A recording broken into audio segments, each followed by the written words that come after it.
Hello everyone and welcome to The Hidden Agenda, where every week, or whenever we do this, we just discuss items on our hidden agendas. I am Tony. I'm Thanasi. And today we have, 5 items? Well, I think the regular thing is going to be 5, but as we said in the first episode, who knows how many will end up being. Yeah. We aim for 5. Item number 1 on the agenda. Mm-hmm. I find it fascinating, right? We live in a world with secrets. Yes, we do. We have bank account details, we have missile launch codes, passwords for every goddamn thing you want. You need your own bloody password. We do, yep. And then they go missing, and we got password recoveries, which are just pets, and what's your pet's name? And anyone, you pop that up on Facebook, there's me with my pet Fluffy from when I was 10, boom, you got access. No one seems to take secrecy seriously.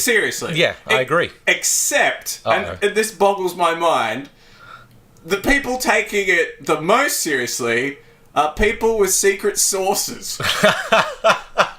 That it's fascinating to me that source, such an inconsequential part of our life, is like the most secretive thing we have in our lives right now. Oh my god. Isn't that the truth? It's just, and I don't know, I thought this when I was watching a show called Mystery Diners. Yep. I love that show. Okay. It is so full of bullshit. It is dripping with bullshit. Okay. And it's basically, this guy had this hot sauce. He ran some no-name chain out in the middle of the South, and he had some hot sauce, which was the secret of his success. The secret sauce. Yes. And one of the customers was selling off this, one of his employees was selling off the sauce to his competitors. Oh, God. His sauce. Never mind, his computer's probably full of rootkits that are leaking out his password. Anybody could go and recover any of his passwords because none of his secrets are safe. Yeah, but the sauce. But the sauce, not on. Isn't that just weird that's...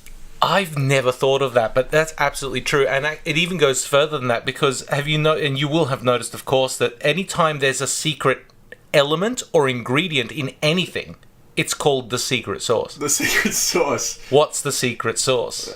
We don't know. I could be making chicken schnitzel, and someone goes, "This is really nice. What's your secret sauce?" I won't tell you. Yeah. But it could just be oregano, but it's just the secret element. What elevates this? I don't know. I just find it fascinating. That is fascinating. I've never thought of that. The Big Mac sauce. I was with a group, and someone had never been to McDonald's before. How is that even possible? I don't know. Not that people should go to McDonald's, but how is it possible that somebody hasn't? One of my friends dated a woman who, I think she was like 23 at the time, just never had apple pie. To be fair, I didn't have apple pie until quite late in life too. How did that? I just never appealed to me. Never appealed? She said the opportunity never... Oh, there was plenty of opportunity. It just never appealed to me. I've since had it, and I can report that I was wrong in it not appealing to me, because it's great. It is great. Yeah. But anyway, this guy had never been to McDonald's before, so he's consulted with this confusing matrix menu, and he said, hang on a minute, had he not been to any fast food takeaway place? No, it was just sort of more McDonald's, but he's trying to now decide. Everyone goes in knowing what they want from McDonald's. True. I was going to... Yeah, all right. No, well, I'll leave that point, yep. And he went in, and he said, Big Mac. He's looking, he said, what's the Big Mac? And they said, it's got this and blah, blah, blah, meat, lettuce, and the Big Mac special sauce. And he said, what's in that? And the guy said, it's a secret. Yeah. And he was thoroughly unappealed by the prospect of not knowing what's in the secret sauce. Exactly. He was like... Well, I've always been confused about the prospect of secret recipes, because as far as I'm aware, it's illegal not to tell people what the ingredients are, but I suppose because you don't have to tell them the proportions. I mean, for example, I know it's got sugar in it, but it probably doesn't have 2 cups of sugar for every cup of sauce, right? But just look it up. They have to tell you what's in it. Not the proportions, but they have to tell you roughly what's in it. And most of it's just going to be chemicals anyway. I heard a story about KFC. They had to... move some, they got the 11 secret herbs and spices, and they had to declare what they were shipping somewhere. Yeah. And they said, well, it's a secret. We don't want to declare The secret. the 11 things, we're shipping. And they said, no, you've got to declare. Is that why they split the bags in half? No, this is apparently what they did is they came up with 50 approved things that could be shipped and said, it is 11 things on this list. Okay. And they said, okay, that's fine. Mm-hmm. There's nothing not on this list that is in these boxes. This is funny. I worked at a place where we had, cryptographic keys. Yep. And they were split into two and backed up into two different safes, so that if one person decided to go rogue, they didn't know They what only the other... had half the key, yep. This is the same thing with frickin' sauce! I know. That's ridiculous. It's just mind-blowing. But we live in a sort of society where, any of your passwords can be stolen, like you rightly said before, but in the entire chain of command at KFC, only 2 people know part of the recipe and they never fly on the same plane together. Yeah. Or the same thing with Coca-Cola, for example, and their formula. Yeah. Formula X or whatever it's called. And it's just ridiculous. That's insanity. Yeah. Hysterical. That's really funny because I've never thought, literally, it's the easiest shit ever to crack into someone's passwords because it's just a bit of social engineering and knowing 2 things about them. But we don't know anything about... I don't know how Coke... It goes into my insides. Yeah, exactly. It doesn't just get me into a website. And, Coca-Cola's, doubly dubious because the Coca-Cola company is the only company legally allowed to import coca leaves into the United States. Oh, is that so? Yeah. I did not know that. Yeah, because they they actually use an extract from the coca leaf. Obviously, the cocaine part of it is long gone now, though there used to be cocaine in Coca-Cola. But they still need the extract to make the flavour. And it's the only company that can import it legally, yeah. Right. So that's what I'm saying is I know at the very least it has coca leaves in it, right? Yeah. None of the other stuff is going to be much better for me, right? Yeah. Yeah. But I mean, Nixon failed to, keep his criminal activities under wrap. And yet to this day, nobody knows what the 11 secret herbs and spices are. Exactly. So one guy knows 5 and the other guy knows 6. And they're the closest. Colonel Sanders is dead. He is dead. So he knew. He knew all of them. Maybe the company killed him off. You reckon? Maybe when the conglomerate entity took over, they went, all right, listen, you're going to have to, we can't risk. Maybe he was just in town square just saying paprika, ginger, and then he There's got a sniper from across the street. if he gets to 9, fucking take him out. Just take him out, yeah. You know what is funny? The depiction of the Colonel? Yeah. And he's got that little bow tie. My brother used to think that was his arms and legs. It was a caricature. Yeah. Oh, no. But yeah, I don't really have anything... I don't think there's much else to say. I mean, realistically, it's easier for people to get access to your personal secrets that will allow them access to bank accounts, email addresses, Facebook, Twitter. But even the source code to Chrome is open for everyone. Yeah, but not the 11 herbs and spices. Not Formula X, not any of these other, not the Big Mac secret sauce. No. Special sauce, sorry. Special sauce. No. It just boggles my mind. Funny though, that's funny. I like that. Oh, we'll end it there. I think so. Hear, hear. Hear, hear. Yes. I wanted to raise this because I am sick to death of bacon. Bacon? Yeah. I can't handle bacon anymore. I don't want bacon in my life. Yeah. Bacon and I have had a falling out. Out? Yep. Bacon's gone on... It's an attention seeker. It's too much of an attention seeker, and I can't handle it. The ego on bacon is unbelievable. Every bacon's just, oh, look at me, bacon. There's bacon on this and bacon on that, and oh, look at all this bacon. That's has no time for me anymore. You're not wrong. I mean, I just wonder, was there a tipping point? Was there one bacon sandwich too far and you went, fuck this? Bacon became a meme when Epic Mealtime became a meme. They would go to McDonald's and buy 27 Big Macs, and then they'd go home and they'd make a 27 Big Mac pizza, and then they'd wrap it in bacon, and they'd batter it, and then they'd deep fry it, and then they'd cover it, and they'd wrap it up in mincemeat, and then put that in the oven. They just make these ridiculous concoctions. Not even concoctions, they're more like contraptions of food, right? every single one had bacon on it. Yeah. And every host got to the point where they were wearing a shirt that just said bacon and bacon and bacon and bacon from top to bottom. Right. And I don't know whether they kicked it off, but nothing has not had bacon on it. Nothing significant has not had bacon or the option of bacon on it since the mid or early 10s. Right, yeah. And I can't handle it. And there was a time where bacon meant, this nice sort of tail bacon with, nice streaky bacon, all this kind of thing. Not anymore. Now they cut every scintilla of rind off it. You just get that round, dry bit at the top, the shortcut bacon. Mm. Then they fry the shit out of that till it's a piece of cardboard. And you just get this salty piece of cardboard on your burger or sandwich or, I don't fucking know, porridge, ice cream. Fucking whatever. They'll put bacon in anything. Bacon and ice cream is a thing.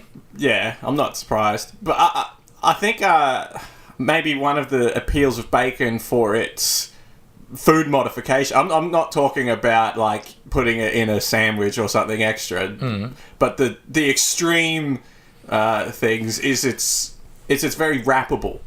You can wrap in the same way. Like, what do we need wrapping paper for? It doesn't. What, just wrap it in bacon? Yeah, I'm just. that's what bacon does. No, it doesn't, because they use exclusively this shortcut bullshit, the little round piece of cardboard. Yeah, is it though? Almost always. I don't know. And if it isn't, they don't cook it enough. If they get the nice rindy, like streaky bacon, then they flash it in the pan just long enough that it's just this gloopy mess. Yeah. Look, I have been disappointed with everything that's had bacon on it that I've bought in the last 5 years. Everything. No exceptions. No exceptions. I have bought it with bacon thinking maybe they'll get the bacon right this time. Halfway through, I'm pulling the bacon off because it sucks. The other thing with bacon is it's too thin. Like, the fact that it can't stand on its own big, I think, sort of shows. Like, it's never a main player. Everyone loves bacon, but it's like doing a guest spot all the time. Well, the Western idea of bacon is, yeah. It's sort of just coming in, hey, it's me, I'm here for a bit. Yeah, I don't think we handle bacon very well in the West. Right. We went to a pub once down in Morwell. Where the hell is that? It's, do you know Traralgon? Yes. It's further out than that. Jesus. But we went out there, and it was for one of my grandparents' 84th birthdays or something, yeah. And the pub, RSL place we were at, had ham, steak, and pineapple as a menu option. I had that for the first time a few weeks ago. Really? At a friend's place. Yeah, his mother's an older lady. Yes. And she said it was a classic in the 70s. It has not survived. It hasn't survived. And for obvious reason. Yeah. Well, look, to be perfectly honest, I don't really like pineapple. Yeah. I generally am not a picky eater. There's only a few things that I avoid completely. I didn't mind it. Yeah. I appreciated the effort she put into it. Yeah. But yeah, it's quite old-fashioned. It's quite outdated. Like apricot chicken. Yeah. Yeah. Ham, steak, and pineapple. How old was the proprietor of this pub? Oh, I don't know. I don't know if I saw that. About 84? Was it your granddad? No. Okay. But it's funny. Yeah. Now, when I first heard that, I thought there's 3 ingredients: ham, steak, and pineapple. Oh, you didn't realise it was a ham steak. It is a ham steak. Yeah, it's a ham steak. It's a thick piece of spam. Well, ham. Well, yeah, but, depends on the quality you end up with. It's a thick piece of pig, and that's when I realised we don't do thick. No one does. Only at Christmas. Only Christmas ham. But even that, you slice it thinly. Oh, we used to hack massive chunks. Well, I mean, my family, disclaimer, don't do Christmas ham because we're Greek, we do a Christmas lamb. Right. But I have been to a sort of more, I guess, Anglo Christmas or American Christmas or whatever, where they do a Christmas ham. And in a particular instance, the pieces of ham were quite thick. Right. Yeah. It's quite pleasant to eat. I thought it was nice. It was the first time where ham was the hero, though. It was the hero. Well, the hero of the dish, But it's not. At least it's not shitty bacon. Right. So it's not ham you dislike. No, it's just bacon. It's bacon and how it's mishandled or mistreated. The fetishization. It is fetishized. Everything is apparently better with bacon. Right. There's no such thing as too much bacon. It's false. Is this going to just blow over, though, in time? Is this Well, it hasn't in 6-7 years. Yeah, but is it at its peak? Or I think it has peaked, actually. I think it's on its way out. So, But I don't think it's ever going to go away completely. I just rue the day where that happens to something I actually like, though. right. Because if it becomes a meme and they start putting it on everything, then I'm going to get sick of it. You're like, I was into salmon before it was cool.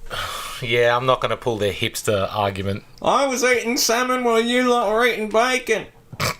I think that's about it for that one. Fuck bacon. Yeah. Fuck bacon. Maybe I'll get that put on a t-shirt. Fuck bacon. Fuck bacon. Here, here. Here, here. All right, what do you got for us? I had a fashion idea. Uh-oh. Yep. High fashion. Yeah, I've had some fashion ideas over the years as well, but... And this, high fashion is weird. It is. It's like meat suits and... Meat suits and all that kind of shit. And this idea actually came from food. Because we're seeing a lot now, and I don't know how you feel about this trend, the deconstructed... I hate it.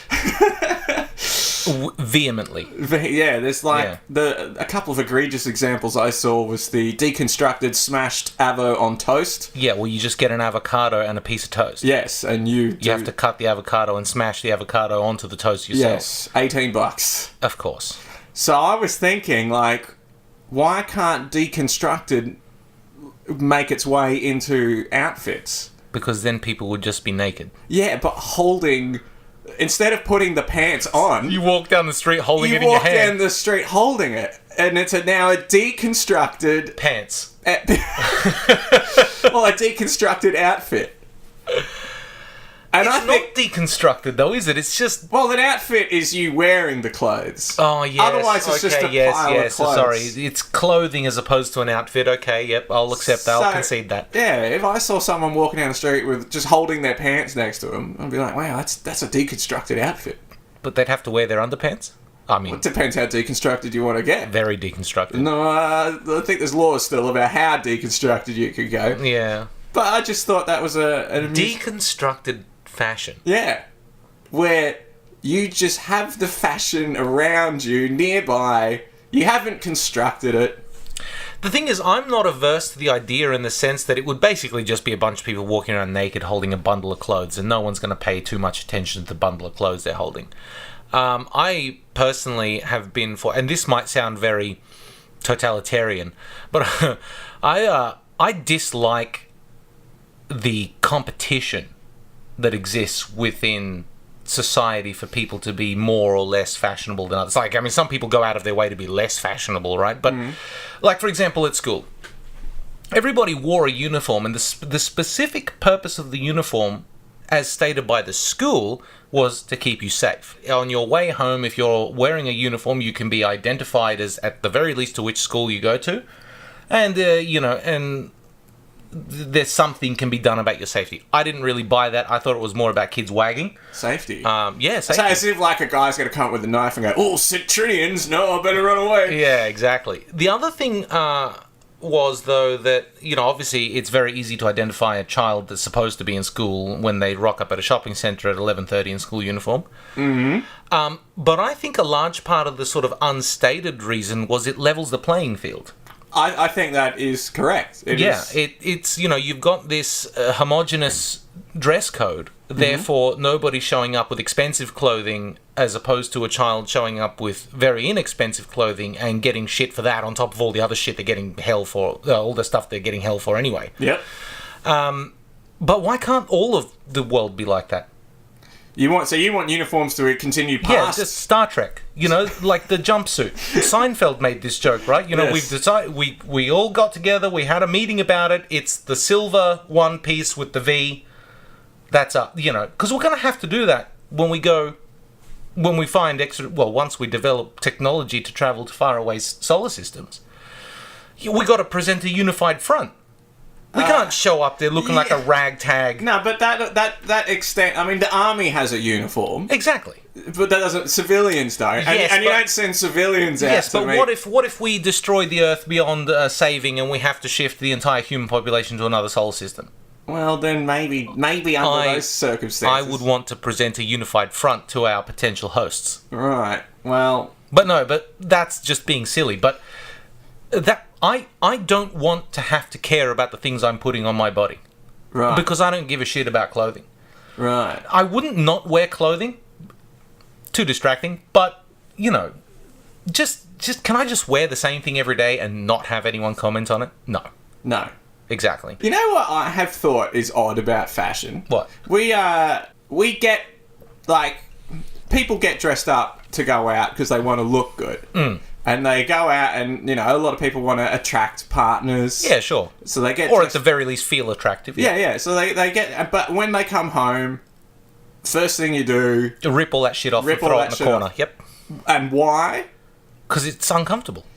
So it's weird that as humans, we've got ourselves into a position where we find other people being uncomfortable attractive. Discomfort is attractive. We look at other people and go, ooh, she looks very uncomfortable. Well, think about when people have the most sympathy for other people, when they're sick. Yeah, it's weird to me, to my mind, that that's what we look for. Like, if you saw, at a bar, someone who was nice, put a lot of attention in their looks, versus someone... I've got a story about this, but continue, yep. Someone in a hammock with chips all over them, you'd look at them and go, nah... What a piece of shit. They're not uncomfortable enough for me. He's having way too much fun. I wish I was him right now, so fuck that guy. Fuck that guy. I'm going to go talk to this woman who looks like her shoes are killing her. Yeah, oh yeah. Slicing her feet up. That's the other phenomenon that has always blown my mind is you see girls going out in winter... with sleeveless dresses and stuff like that. And I've asked several girls over the years, like why do you do that to yourself? Broadly, the response I get is, well, jackets are bulky. Like, any kind of jacket that would warm me up in this weather is bulky. And, you can't see my figure if I'm wearing a bulky jacket. Right. I'm like, yeah, I think people are probably more concerned with the cold than looking at your figure. But maybe it's a case of... If you saw someone who was warm, you're like, I can't do anything for them. They're good. This cold lady here, I'll invite her home to my heated... It's a ploy. I think that's it for that one. All right. Here. Here. All right. My second topic. And the fourth overall. This is something that happens to me a lot, and I'm not sure whether it happens to me because I'm susceptible to it somehow, or if I'm just... unfortunate. But I have run into a multitude of people recently who have no concept of when to disengage from a conversation. Right. And I mean none whatsoever. You could have turned your back and started walking away, and they will follow you and try and continue to ram this conversation down your throat. What? Do the conversations all follow a particular theme? Is there some... No, there could be anything. I mean, it tends to be a topic of interest for the person I'm talking to that I can't disengage from. Yeah, right. But it's just, all right, so, you're being friendly, they like this thing, so you mention it in passing. It sort of turns from a 30-second conversation into a 5-minute conversation, then you're bored of it, right? Because, they like it. You're not particularly interested. You're just being polite. Yeah. So, you might say, I've got to get back to work, or if you're not at work, it's like, I got to go, I've got somewhere to be, or whatever. And you may, without having a proper break in the conversation, because these people never stop speaking. Yeah. But you may force a break in the talk, in the conversation, and quite literally turn your back to this person and start walking away. And I have had it happen to me that this person has paused briefly, they'll hang back for 5 or 6 seconds, and then they will come beeline, dead ass straight at me and just continue the conversation. Oh, and by the way, or oh, did you know about, and just straight back into it, right where we left off. And I have been forced to be like, dude, stop. I am walking away. I wasn't interested in this conversation 4.5 minutes ago, right? For the last 4.5 minutes, I've been polite. Keep in mind that I've not said this to anyone, but this is how I hope my expression comes across. I don't need another 5 minutes of this. Right. I didn't need the first 5 minutes of this. Right, and this is multiple different people. Yeah, absolutely. This has happened to me all over the place. The last, actually, I want to say since moving to Melbourne, this didn't happen too much up north, but that might also be because I'm hanging out with a different sort of group of people. Obviously, I'm working and stuff down here. It's very different people. Right. Not like, some of my... I mean, I love my friends, but a large majority of them are, I don't want to say drop kicks, but yeah. Are they talking about, like, important things that they think... No. And by the way, the direction you're heading No. got electricity and you're It's almost... But in fact, I don't recall a single instance in which that was the case. Right. It's always, some topic of interest, like a book or a film or some maybe some scientific thing that they're interested in, or just something like that. But it's like one of those casual conversations about a thing. It's not an in-depth conversation about a concept or anything like that. It's always just talking about a thing. It tends to be something they fanboy over a little bit, Right. or fangirl, as it were. And it's never ending. And worse than that, you may disengage successfully. You walk past them 10 minutes later, they pick up again. Right. Like, you may actually go out of your way to avoid... I may actually go out of my way to avoid eye contact, knowing that I'll have to walk past this person again. And they will engage me as I'm walking past, specifically not looking at them. So I guess the question is, how do we deal with this?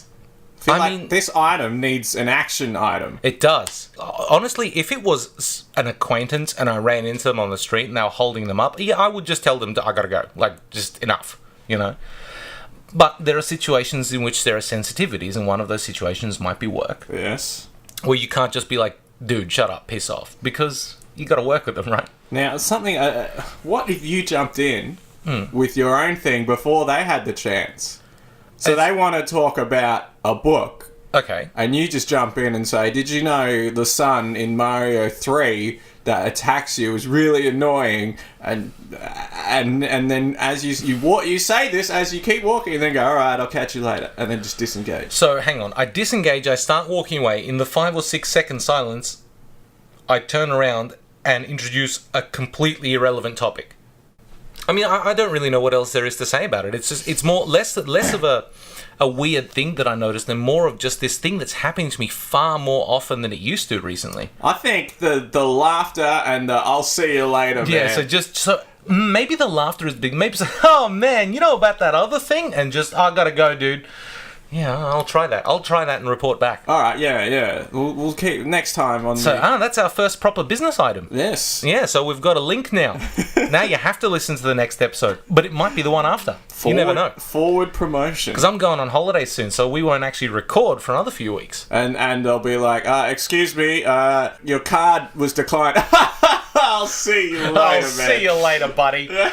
No, you can't. No, sir, you can't go to your room. No. Oh, man, those kids these days. Just walk away. Later. Catch you later, buddy. I think that's it for that one. All right. Here. Here. All right.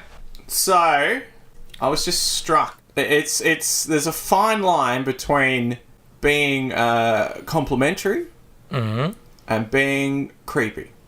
It's a very fine line. Sometimes it's the same line. For example, if I was to say and let's assume this isn't a stranger or something. This is someone I know.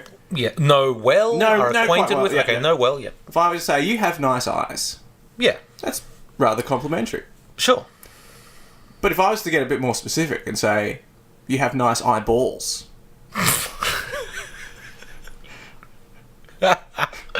I don't think that's creepy. I think it's just weird. Yeah? I think so. That's funny, though. It's the same thing. It is effectively... Well, yeah, I guess it's effectively the same thing. But one of them, not appropriate. You say to someone, you have very nice eyeballs. It's like, what the fuck is your problem? So it's like saying, you've got a beautiful smile versus, you've got a great tooth-to-gum ratio. Exactly, yeah.